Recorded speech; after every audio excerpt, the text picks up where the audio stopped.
Hello and welcome. Another beautiful day. It's been overcast. Look at those skies. Overcast. We've had a sprinkling of rain. Not much at all. The rainfall we've had in the last month has not been that much at all. We had one downpour earlier in the month, but it's not been that good as far as volume. So the ground is getting a little dry underneath. So I'm having to water, and my water butts are almost completely empty now. Listen to that bird.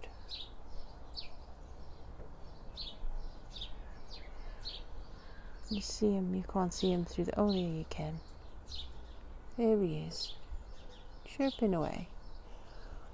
Lots been going on, but not much. It's weird. I haven't done a great deal, but I've still achieved quite a bit. As you can see, there's still stuff growing. The sunflowers are still surviving. They should be out and much bigger than that by now. But we'll just do the cotoneaster that I took as a cutting from the school garden before getting rid of it by the pipes. That's surviving. Look at that butternut is growing. That's going to go in between the corn and act as a ground cover. It's a ball courgette. So I'm just going with it. That's what it said on the seed packet. And that's what has come up. I've never seen courgettes with that shaped flower. This little gherkin is surviving. Needs to go into a bigger pot, I think. A nice surprise if it is. This catnip surviving in there, but it needs to go in a bigger pot. Lettuce. I really need to get these out there. I have planted what I can in the beds. So I have been using the newer leaves for smoothies and salads. So I probably should harvest these and freeze them for stews and soups and things like that, and adding to sauces. Because there is some Canterbury bells finally growing in there, so I'm excited to have them grow, and I'll pot them on soon. There is still that surprise tomato that's come up in there. That is going to have to be transplanted, and another one. So I have 2 tomato plants. Must be from last year's tomatoes in there that were in there, and the fruit must have fallen in there. Anyway, so I've got some wild bergamot over there. They're going to be transplanted as well. The chamomile is going to be coming out. Oops, well, that can be eaten anyway. Chamomile has to be transplanted, so does the dill, and that has to come out of there. I need these pots cleared so I can start putting more carrots in. Another one, and look how nicely they're growing there. Need thinning out a little, and I will earth up just to keep it earthed up and see how much more I can give them protection. The coriander, the leaf coriander, is now flowering lovely from last year, and the bees are all over it usually. This apricot is bursting into life again and just putting on more growth. So I might see in the autumn what I'm going to do with that as far as shaping and training that. That Dorbenton kale has survived the cutting and putting into a pot. It is still going. I am totally surprised. That kind of thing normally never works for me, but I'm happy that it has. A nice surprise. I still haven't put the duck potatoes in there. I really have to. The water evaporates out of there really quickly. My one and only broad bean plant that survived, I am keeping it going for the seed, so that's just going to seed. Catnip nobilia. The passion fruit is still growing. I don't know when we'll start getting flowers and fruit off that one, because it's a proper passion fruit, not just a passion flower. That's the proper one you usually buy in the shops. It's surviving under the cover. The kiwi is growing. I've got to trim off these ones. I don't want it growing in this direction. I am training it to go in that direction along under there, and they're growing, so they're fine. That's okay. Oh, look at that corner is looking prettier now because I've got the pomegranate there and more mashua, and it is climbing.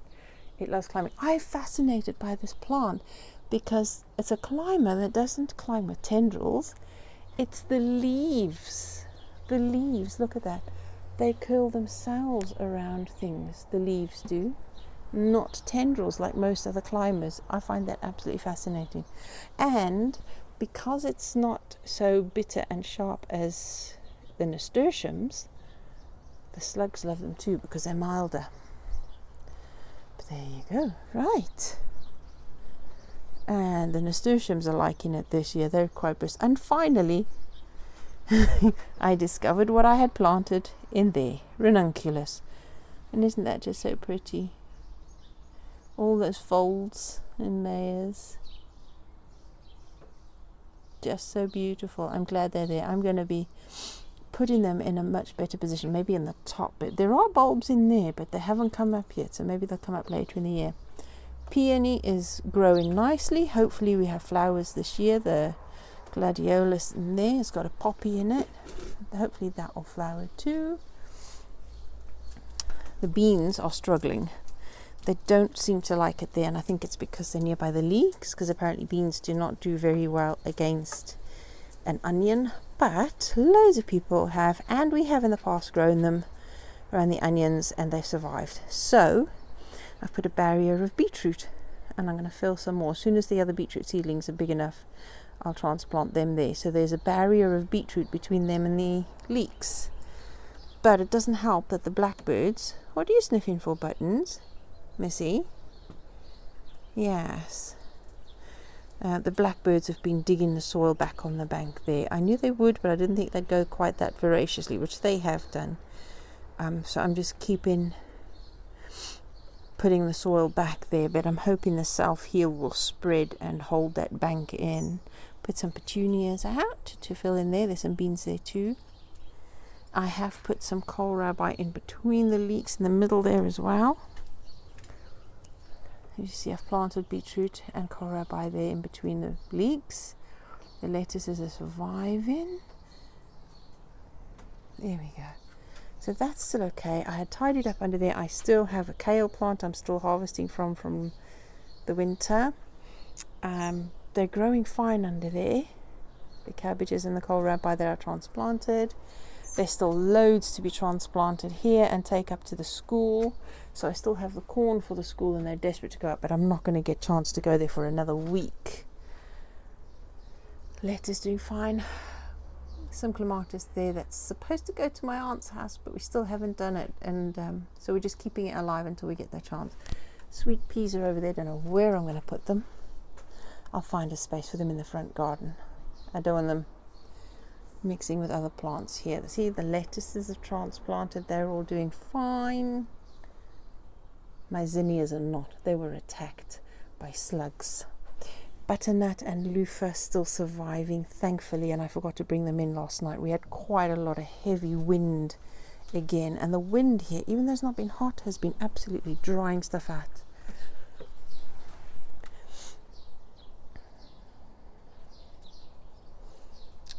Rocket, I've trimmed back the old, tougher leaves and left the younger, smaller leaves.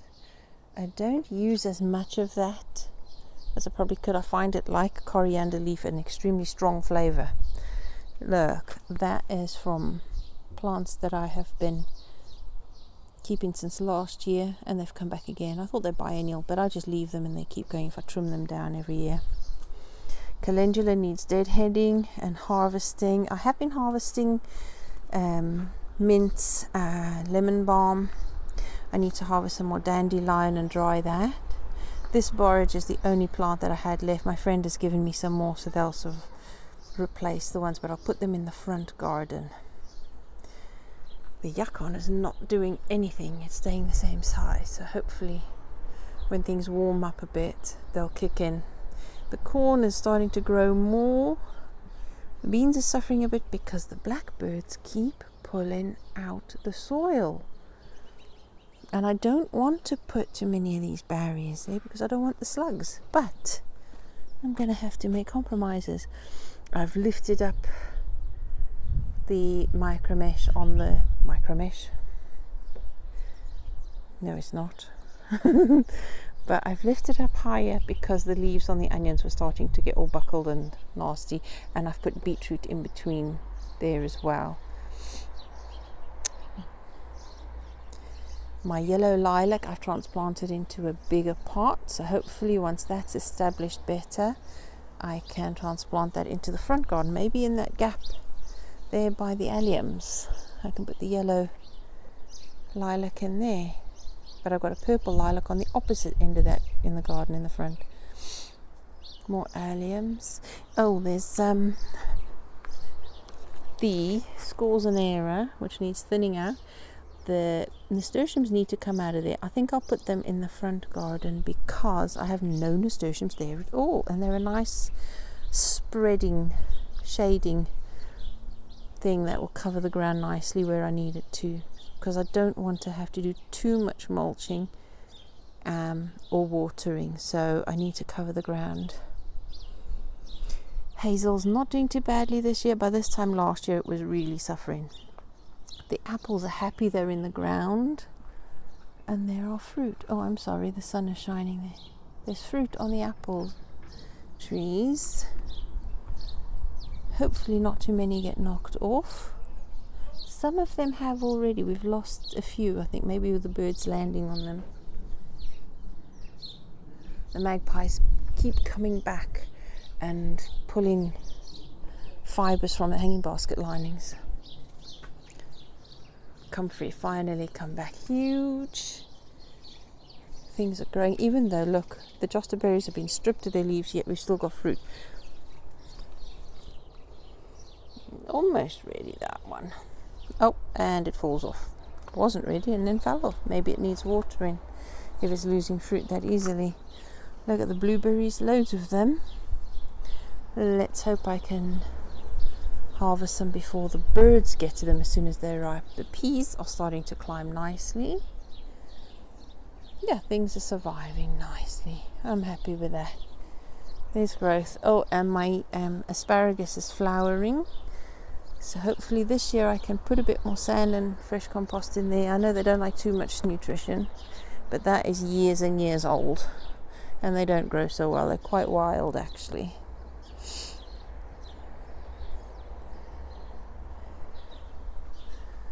I have got loads of chicken bedding and horse manure from a friend. I will turn the compost again and incorporate that and filter out what I can from there. So that'll be done and tidied. The beginnings of our outdoor oven doing really well. The chimney's in, there's doors cut out on the front for the oven and the firebox. We've tested it to see whether there are any leaks. Those will be filled in. We've got some bricks given to us for free by a friend. We've got to go and get some more, and we'll build a plinth over there after we've leveled the ground out. We'll build a plinth, and there'll be a wood store underneath as well. So, and then once we've put that drum on there, we're waiting this week for the delivery of the vermiculite, and we'll mix some cement with that to insulate the outside and then cover it with a fireproof screed. So that will be a nice outdoor oven.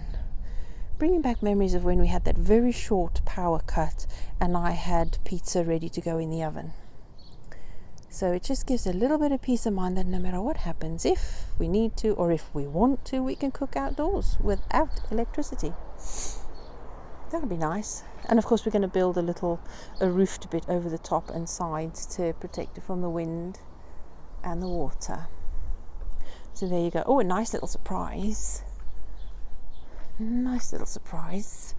Let me show you. Excuse me, I'm taking you on a merry-go-round ride here. Grapes. They're starting to fruit. The first truss of grapes. And it is finally spreading along. And I've got the cover on. The sheet that I used last year. And it has made a huge difference, because before that everything was just drying out totally because the heat from the top of the roof was coming in, the wind, the very drying wind was coming in and just drying everything out. But it has made a huge difference just putting a sheet up. Look, they were just opening yesterday. Oh, they're so pretty, so bright. There you go, garden update. Relieved that things are growing and filling out and feeling jungly now. I haven't made or posted any videos for quite some time, And we're already at 15 minutes. This is going to take forever to upload.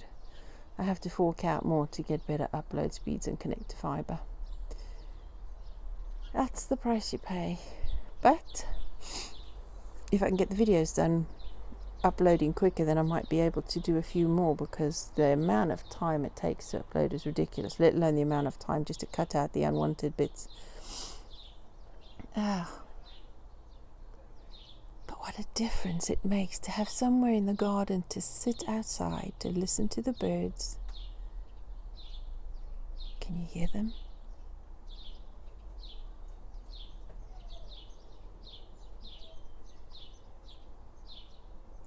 I don't sit out here often enough. I don't use this space often enough. I've just been so crazy busy.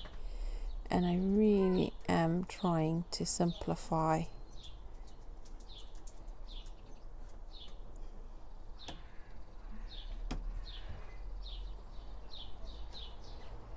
My grandson was sitting out here the other day on Saturday, just chilling and playing with his Lego, because I put carpet down here, and even Buttons likes it. Look. It makes it a more usable and family-friendly space. Just having the sheet up to protect us from too much sun, and the carpet for a little bit more comfort. And it's just a scrap of carpet. But what a difference. You're happy, aren't you, Buttons? Yes, you are. You're happy there, aren't you? Yeah. And Harry was playing with his Lego on there. So I'm looking forward to a summer of more days out here. So there you go, people. Small update that lasted 17 minutes. Not quite an update, is it? And not a single chat. It would have been nice to spend some of that long time chatting. Hopefully I get another chance. Loads more going on with the crafts. He's made loads. I've got lots to paint, but for 3 weeks I haven't touched them, except for Thursday and Friday when I had to finish an order for Saturday, and that was it, but nothing else. And I'm desperate to put some stuff in the shop and get other orders finished and get stuff ready for the Christmas fairs. Yes, I know it's early to mention it, but like I said before, that's what we have to do. To take a moment and just sit in the quiet in the garden.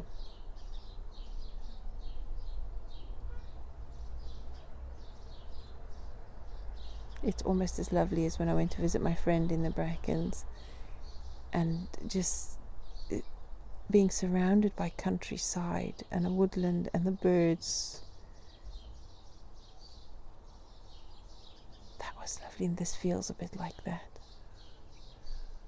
Definitely got to do it every day. When the day starts, I'm going to have to force myself to come and sit out here in the morning just to start the day. So I hope, I have to go now anyway, so I hope that you get these moments, you find them, make them, use them,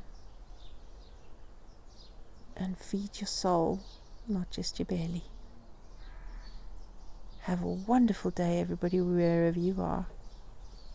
Bye.